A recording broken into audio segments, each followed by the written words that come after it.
On our morning show today from WRCO, one of the four ambassadors for this year's Greater Richland Area Cancer Elimination is in the studio with me, Toni McCarvel. It is so good to see you. Thank you, Phil. It's actually just a complete privilege and honor to be here, really. As you know, being dubbed a cancer survivor is definitely a gift. So thank you. Yeah.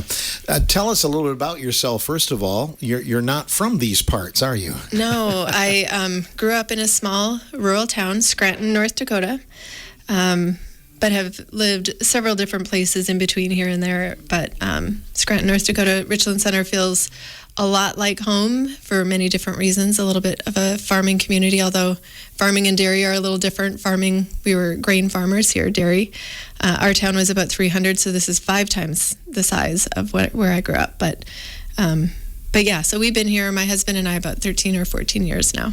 And you really, you've made it your home. It is our home. Your children grew up here and went through the school system? Yep, it is our home, and we're just really fortunate to be able to call it home and to feel welcomed here. I mean, Richland Center is definitely, we feel embraced by the community, and we did like the very first time that we were here. And I've always said, like, there's some sort of magic in these hills. It's just a really, really, really beautiful place to be. So tell us a little bit about your cancer journey. When did that begin? Yeah, so my cancer journey began in February of 2019, and at that time, my husband was working at the hospital in the anesthesia department, and my boys, Brooks was at the Air Force Academy into his second year of the Air Force Academy, and Mitchell was starting his sophomore year. Mm-hmm. So 2019 of February, and prior to that time, life was, super busy. We're all moms, and we're all in denial. We all have fatigue and all these different things that it's easy to not think about. We're just tired because life is busy. So there were signs that I wasn't necessarily acknowledging, but my husband, of course, was saying, maybe you should get in and get checked. So he actually made an appointment for me to have a colonoscopy. And so I went in, had the colonoscopy. 2 days later, we were scheduled to be on a vacation with some good friends, Craig and Jean Kinney, going to Cabo to celebrate their birthdays. And so we told the doc who is doing that, Dr. Chiznicka, doing the colonoscopy, that we have vacation in a couple days. He said, no problem. So I had the colonoscopy. He said, doesn't really look good. There's some signs that there might be some sign of cancer, but nothing was diagnosed for sure. So at that point, we went on vacation knowing this, and I told him he could definitely call. It's not going to change vacation, and in some ways it's maybe easier to receive that news when you're not at home and where you're someplace where you can digest the information when you actually get the confirmation. So February 27th, we took off on our vacation, and I watched a lot of whales, and I'll come back to that after a little bit, literally sitting by the ocean watching the whales. But anyway, so Dr. Chiznicka did call, and my initial reaction, I had a little bit of time to digest that information, given the fact that, I was told a couple days earlier that it looked like it could be a cancer. And my background actually is anesthesia as well. I used to be a nurse anesthetist and have had a couple careers in between there now. Could go back to that, but have changed directions. But so anyway, when he called with that, my husband and other people around me, they were there and supportive and said, you're going to fight this, you've got this. And I said, honestly, I know I hear that all the time, people fighting cancer, and I totally appreciate that and have a really clear understanding of that now, but those weren't my words at the time. And I said, ironically, I'm going to walk this with grace, and here I am as a grace ambassador, but those were my words. I'm going to just do this in faith and with grace. So I put my head down and acknowledged that attitude was everything and is everything. So a note to anybody who's listening, mind your mind and know that attitude is everything, and the journey is very challenging and grueling, and everybody's journey is different and our supports are different. But that was a little bit of like where that journey began. So it kind of ruined your vacation though a little bit, didn't it? It didn't. No. For some reason I was able to just really lean in and think of our friends and celebrating their birthdays. And it was almost like, just, I can't even explain, like a light, almost like a gift. Which is, maybe not the norm. And I know I'm an anomaly. But it was almost like this gift of waking up. And I just had this sense at that moment and I told my husband at that time, I said, he was concerned, of course, and worried and fearful. And I said, I don't think it's my time. I said, I think there's something in me and I have to wake up to that. And this is just that awakening. And so that was the start of a lot of things awakening. And at the end, remind me, because I talk a lot. So remind me to come back to the whale at the end, because I'll share something with everybody at the end. But we will do that. Yeah. Did you catch it early then? It was a stage 3B. So it was in lymph nodes, but it was not into like far away. It was all surgically resectable. So I was fortunate that it hadn't metastasized into lungs or liver or other places that it could have metastasized, or brain, So I was fortunate. It was a colorectal cancer.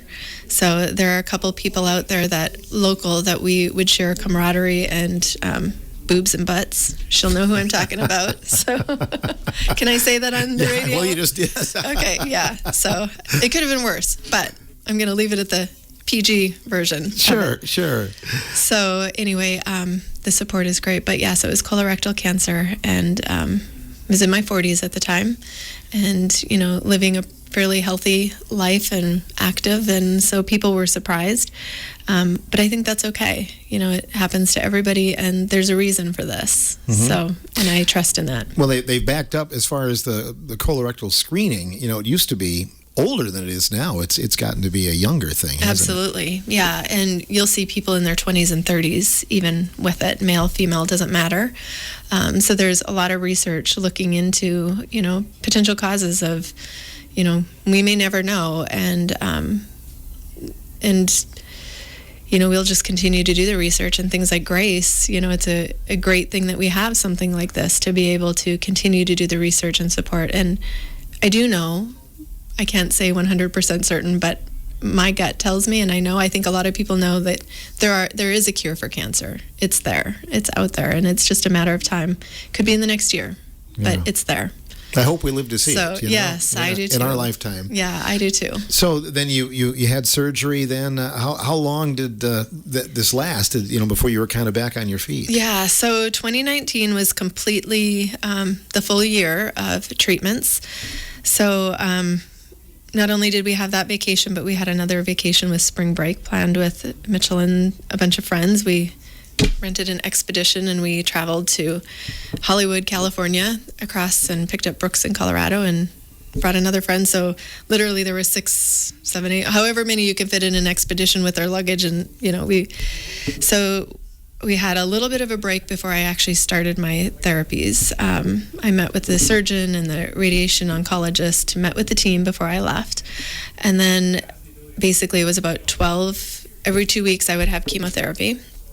And it was a FOLFOX therapy, so anybody listening might be familiar with FOLFOX chemo regimen. So every 2 weeks I was doing chemo, and then I would wear almost like a fanny pack. And I still often wear a fanny pack, but this one actually had chemo drugs in it. And so the infusion would run for 48 hours. The Richland Hospital was a blessing, to help just, discontinue the infusions. And as a nurse anesthetist, I could have done those things myself, but it's so nice to be able to have the resources here to be able to lean in and not have to think about everything. So I had about 12 radiation treatments. And then I also had about a month straight of radiation therapy. So, and that was an interesting journey. That radiation started the end of August, and I finished that the end of September. Chemo was pretty much April until about August. I had a little bit of a break before, like 2 weeks break before the radiation started. But radiation initially is like, you don't feel like anything's happening. And then throughout it, it starts wearing on you. You start feeling really sick and lots of different side effects. And And so I just had a lot of fun with that. And so at the last 10 radiation therapy appointments that I had, I did the David Letterman countdown. And so I literally took like a gift to the radiation therapy department, something I would make, something silly, something goofy. I wasn't spending a bunch of money, but just something to take the shift off of thinking about myself, but shifting the focus onto others. And that was a really big blessing. And then the whales came into play during radiation therapy too, because when you're in that machine, you're hearing all the noises, despite they'll put on your earphones and all kinds of things. So I used a lot of almost like a meditation, allowing my mind to go someplace else to think. But I would envision the whales and I would see them. And it was really kind of a beautiful thing to be able to find that peace in such a storm in life. And it was time for prayer, where I could pray about other people, for other people. So, just really using your attitude and your mind to shift that focus off yourself and thinking about others will take you, take you to a place where you can find peace within all of that. Well, you mentioned having the right mindset, thinking positive, and for anybody that's had any kind of disease or whatever, there's a lot to be said for that, isn't there? Yeah, yep. And you can attest to the fact that I went through 2019 on my phone and computer to look through, notes that I had saved, and I have just now surrounded myself on a desk where we're interviewing with all kinds of things that I was surrounding myself by, but attitude literally is probably the key. And there are actually books out there that people, and some people will say this is just garbage or something, but there are books where there's one book called Cured, for example, and it talks about people literally making radical changes in their life and their thoughts and their environment, that they've cured themselves from a disease, because these are cells. And these cells, when we shift and we change our environment or our mindset, like everything in our body can respond to that. And so it's more than just everything. I mean, it's a belief deep within and, connected to something higher than ourselves. So, speaking of books, Toni, you're even mentioned in a book, aren't you? I am. So my friend Ann Gustafson, she's an Iowa native but lives in Florida. She, ironically, a year after I was, considered free of cancer or no active disease, she wrote a book called Seeds Sown. And basically it's a walk of faith with the intention of restoration. And so she had just written a little chapter, and, to all of you, it's not about me being in a book, but this is like the difference that you make in other people's lives. You have no idea. I don't see Anne on a daily basis or anything like that. But she literally had reached out in her storm, asking questions. And through that, she basically called me her wingman through her storm. So it's little things that you do. And all I did was share my journey with her. Mm-hmm. And it just gave her faith and hope. And out of the blue, ironically, today, she had reached out just saying that she had an appointment that she had missed and completely forgot about it. And I said, Anne, that's the privilege of being able to be at this point in your journey, that there is hope, that at some point you may even forget part of your journey, even though she wrote a book. And I encourage you to get the book if you're dealing with cancer or know somebody that has cancer. Not that this is a promo, but I'm promoting her. She doesn't even know it. But Seeds Sown is the name of the book. And like I said, it's a faith-filled book. But just, it's amazing the things that happen on your cancer journey. And when you do have cancer, sometimes the things that you'll pick up are the smallest things are the biggest blessings in life, whether it's somebody smiling or little things, because you're so tuned in to things around you if you're open to it, mm-hmm. and to the blessings of being alive. You almost look like you're treating it like it was a gift in some ways. Yeah, so I do say that sometimes, that it's not the gift I would ever ask for again or wish upon anybody, but I know that other people would agree with me that there are some gifts that maybe we wouldn't have seen if we wouldn't have had this opportunity to be on this path. I think that maybe if I'd have been awake more, I'm just kidding. I'm not even going to say that, but there are so many gifts. I mean, friendships become, so much more clear, and just tapping into your purpose becomes clearer if you allow it to be. And, you worry less about some of the things that maybe worried you before. They don't, the little things don't matter, so you maybe become a little bit more bold. And so yeah, I guess, in lots of ways, there is a big, huge gift.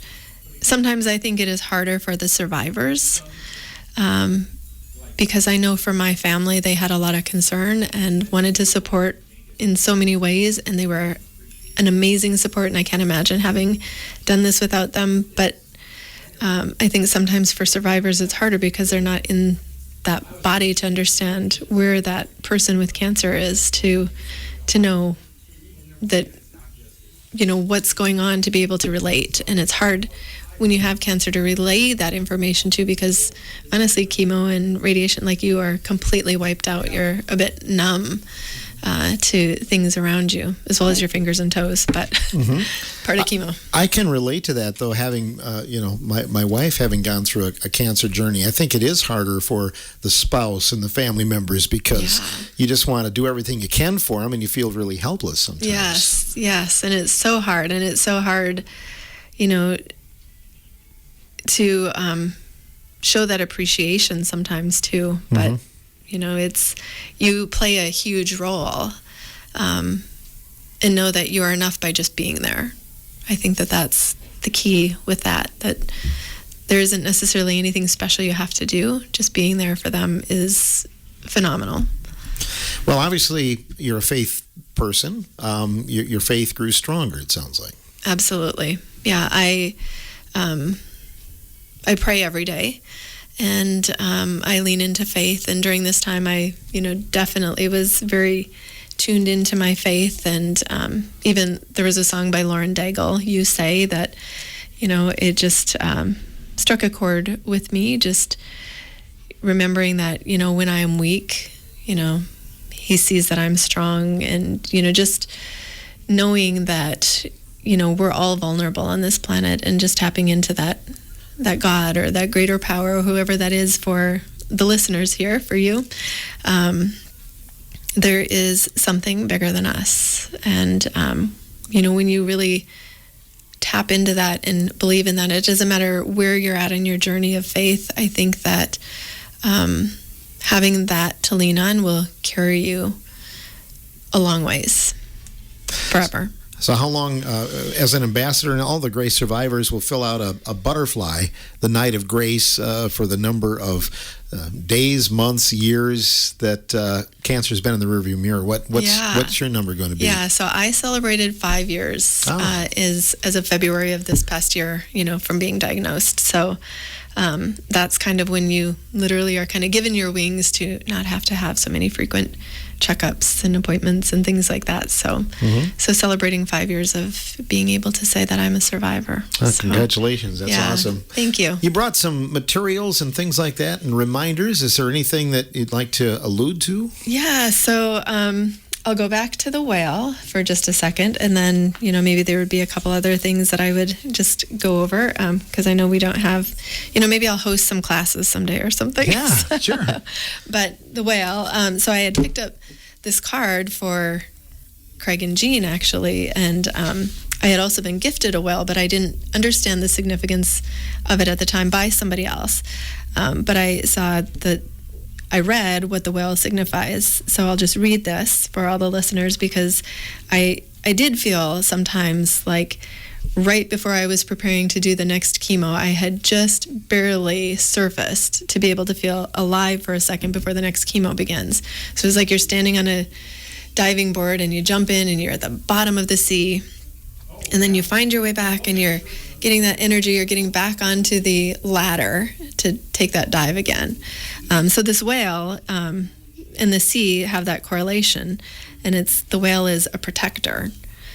So it says, "It's easy to see why whale can be your protection and solace under the sea. In the depths below, where very few go, there's a space for you to come to know. Rest your soul here in the mystic abyss. Only what serves you down here can exist. Take refuge with whale as needed each day, then come up for air, rested and ready to play." And so I would say that the whale maybe signified my cancer journey, as well as the blessings of many, many, many friends and family and faith. I remember writing in that card, "I have learned cancer does not rob the spirit of faith, family, friends, or courage. It only brings more love, faith, life, and gratitude."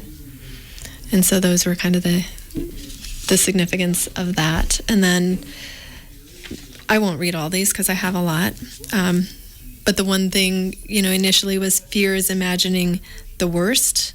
Faith is imagining a higher purpose. And I think that was something of significance that I didn't have in front of me at the time, but that was the feeling that I had, that there was something greater. And so I didn't have the fear when I heard the word cancer, which I hope other people can feel that way, because I know that that's not the case. And I am giving virtual hugs to everybody out there that's on this path, because it's not easy. And I do know that. And I feel very blessed to have had, the outlook that I did. And I would love to be able to share that with other people. You can't skip chapters. It's not how life works. You have to read every line. I'm reading this to people right now. Meet every character. You won't enjoy all of it. Some chapters will make you cry for weeks. You'll read things you don't want to read. You'll have moments when you don't want the pages to end, but you have to keep going. Stories keep the world revolving. Live yours and don't miss out. So I won't read a whole bunch more because there's many more. But my goodness, yeah. That's whoever wrote that, it's well done. That's for sure. Yeah. Living in Richland Center too, and you've lived a lot of other places, but it's really, I can't imagine going through this kind of journey living in a big city, for instance, because a lot of times you don't know your next door neighbor, you don't know a lot of people. I think we're fortunate we live where we live, aren't we? Yes. Oh my gosh. Yes. I would think, you think about the big cities and you're surrounded by so many people, but there's so much isolation because, and some people like that.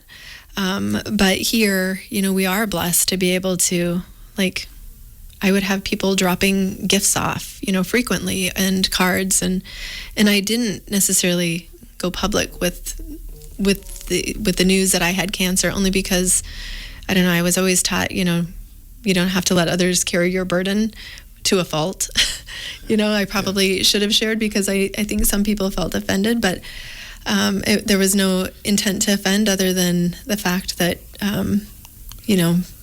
I just didn't want other people to carry that burden. But being surrounded by incredible neighbors and incredible people in this community, and at the Air Force Academy, they even wrote the support group through Wisconsin, the Wisconsin Air Force Academy parents.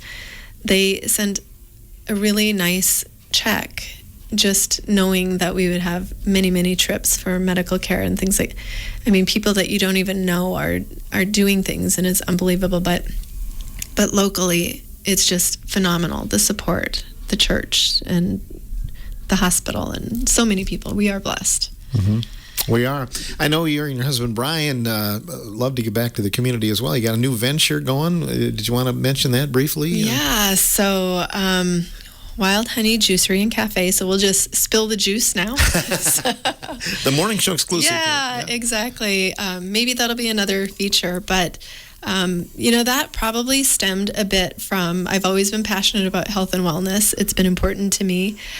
So, having this little bit of cancer was just that I guess message to play this out and don't be afraid to start something that can serve others. So because we've lived here and we feel a really big amount of gratitude for this community that's given us so much, this is an opportunity to be able to do something in a healthy format, to be able to give back to the community, and hopefully it's well embraced. But it'll be like juices and smoothies and acai bowls and grab-and-go salads and soups and broths and, all kinds of good things that hopefully we can source from local farmers and really bring community together. And we'll also have some educational things. We'll have some audio there where we can have events and things like that, some green space where we can eventually do some events, and possibly down the road some meal prepping for people, and some Sunday brunches. And, so we have to start small and we have to work our way, but that's the sneak peek exclusive of what Wild Honey Juicery and Cafe will be. You've been swinging a hammer and everything, haven't you? I have been dirty. I've been a dirty girl for the last year and a half. So, and I owe a lot of kudos to the previous owners who put in a lot of hard work into that building to then make it possible to be able to transition to somebody else who, yes, we've ended up having to take out the work that they did, but it wasn't because they didn't do a good job. They did a great job. It's just underneath there were some bones that needed to be taken care of that would have caused problems for the future. So the old Gables building is going to be preserved. I think that's exciting. Yeah, and watch out for social media. If I can get my act together, I'd really love for people to put stories together of, their experiences in Gables, Pearlfield, anything from the time the building 1930s to date, because the walls are framed, but we haven't enclosed the walls, and I would love to let the walls speak. So if you have stories that you want to share or put in there, I would love for stories to fill our walls, or even if it's just some good vibes or well wishes or just some thoughts. So I would love it. Well, thanks for being a Grace ambassador. Did you have to think long and hard about it when you got the call?